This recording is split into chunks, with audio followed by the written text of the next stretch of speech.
Shalom, saudara yang dikasihi Tuhan. Saya berdoa saudara dalam keadaan baik, sehat, serta melimpah dengan ucapan syukur.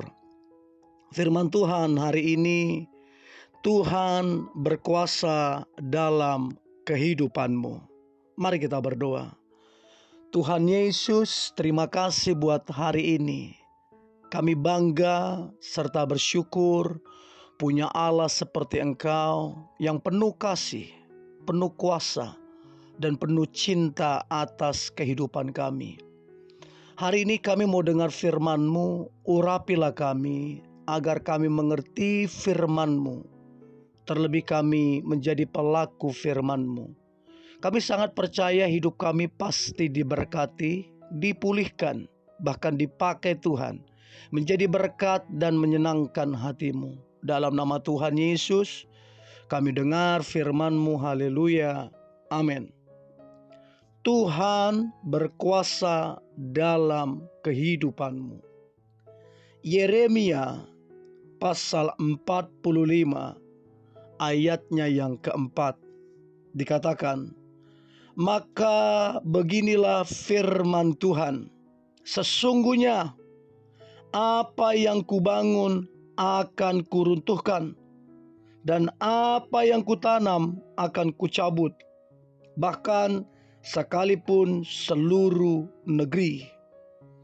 Saudara, firman ini menekankan, mengingatkan kita sebagai orang percaya bahwa Allah berkuasa, berdaulat penuh atas seluruh ciptaannya. Semua yang terjadi di bawah kolong langit ini, di bawah kuasa dan kendali, bahkan serta seizin daripada Tuhan. Jadi semua yang ada di bawah kolong langit ini, semua ada di bawah kuasa Tuhan. Kebangunankah, keruntuhankah, kelahirankah, bahkan kematian, semuanya Tuhan telah tetapkan dan tentukan. Hal ini Tuhan sampaikan melalui nabinya Yeremia kepada Baruk bin Neria, salah seorang nabi Tuhan yang juga berkeluh kesah, bahkan mengutuki dirinya, melihat keadaan bangsa Israel dan Yehuda yang betul-betul mengalami kehancuran. Melalui Yeremia, Tuhan menyampaikan bahwa semua yang terjadi karena Tuhan yang berkehendak. Sekali lagi saudara, kebangunan, keruntuhan, semuanya Tuhan yang tetapkan. Tuhan yang menanam, Tuhan pula yang mencabut. Semuanya sudah ditetapkan. Tuhan tidak pernah merancangkan kehancuran, hal yang buruk, ataupun keruntuhan atas umat-umatnya. Tidak pernah. Tetapi bila hal tersebut terjadi, itu karena umatnya telah melanggar ketetapan yang telah Tuhan berikan. Sebab rancangan Tuhan adalah rancangan damai sejahtera, bukan rancangan kecelakaan. Saudara, Tuhan itu merancangkan yang baik untuk saudara. Merancangkan damai sejahtera untuk hidup kita. Tetapi jangan lupa, Tuhan sudah memberikan ketetapan-ketetapan melalui firman-Nya, yang mana ketetapan-ketetapan itu tidak boleh kita langgar.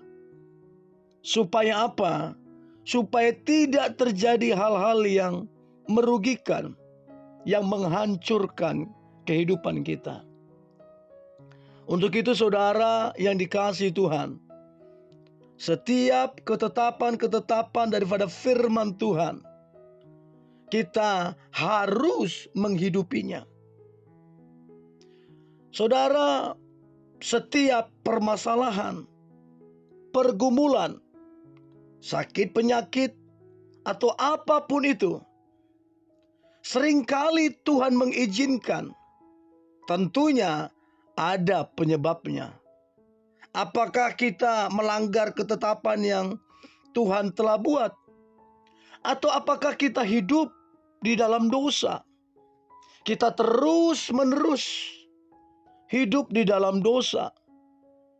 Kita seolah-olah merasa kuat, merasa mampu, sehingga dosa itu kemudian merubuhkan dan menghancurkan apa yang baik dalam kehidupan kita, apa yang kita bangun selama ini.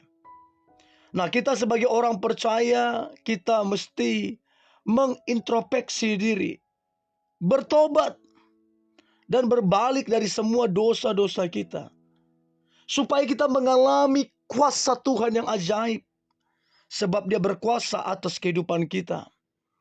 Dan sekali lagi, sebagai umat percaya, kita harus meyakini bahwa rancangan-rancangan Allah adalah rancangan damai sejahtera, rancangan hari depan yang begitu luar biasa, rancangan yang mendatangkan sukacita serta kebahagiaan. Untuk itu, saudara, mari kita mengintrospeksi diri kita. Apakah kita sedang melanggar ketetapan-ketetapannya? Apakah kita sedang hidup di dalam dosa terus-menerus, sehingga kita mengalami hal-hal yang merugikan, sehingga kita mengalami keruntuhan, bahkan kita melihat seolah-olah kehancuran sedang terjadi. Untuk itu, kita mesti berbalik kepada Tuhan, mesti meninggalkan dosa-dosa kita. Kita mesti minta ampun. Kita mesti menghidupi firman-Nya dan taat kepadanya.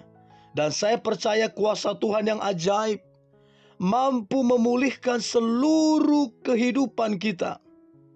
Dia berkuasa dan berdaulat di dalam kehidupan kita. Dan saya berdoa saudara mengerti firman ini, dan saudara mengalami kuasanya yang begitu ajaib dan dahsyat dan luar biasa. Untuk itu saudara, Tuhan menyatakan kehendaknya melalui Nabi Yeremia, bahwa bangsa-bangsa lain termasuk kita umat orang percaya dan umat Israel, Tuhan sedang mengingatkan melalui Nabi Yeremia harus takluk, harus taat, harus percaya kepada firman-Nya.